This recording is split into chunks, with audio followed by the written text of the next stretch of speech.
Hi, Tatsi here and welcome back to my YouTube channel. Today I'm going to show you how to create this shirt collar, a step-by-step tutorial. So let's get started. Okay, for this tutorial we would need a square out of our fabric. So the measurement, the height and the width is 35 centimeters. The fabric I'm using is a really lightweight cotton with a slightly bit of stretch to it. Okay, so what we're going to do next is we're going to fuse our square, because usually making collars you do always fuse one side.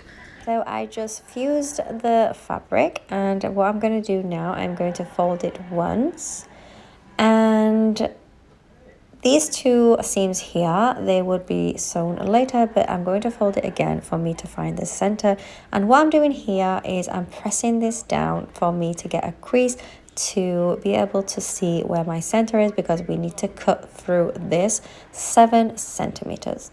My camera did not record me cutting, but the cut here is 7 centimeters, and we sew these two and also around the 7 centimeter cut, half a seam allowance and leaving 3 to 4 centimeters open.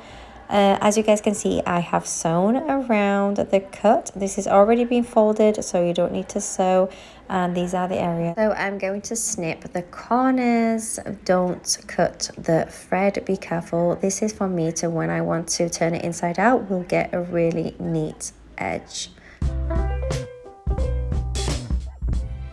Okay, so I just realized that I forgot to leave the 3 to 4 centimeters open, so I'm just opening a little gap for me to be able to turn it inside out.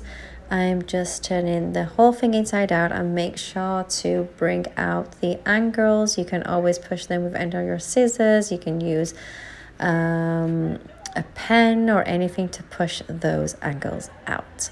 So this is where you're going to top stitch, so don't worry about the gap that was open. So we're going to give it a really good press, and I'm going to do a top stitch.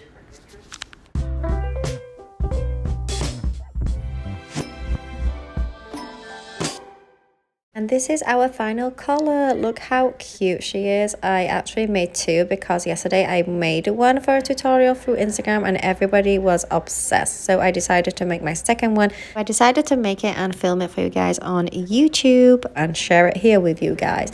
So these are my two favorite colors. Thank you so much guys for watching. I hope you really enjoyed this tutorial. For the fastening, you can use a buttonhole, a button loop, or even a hook and eye. But if you guys want to see anything else, please leave a comment and I will definitely share it for you guys.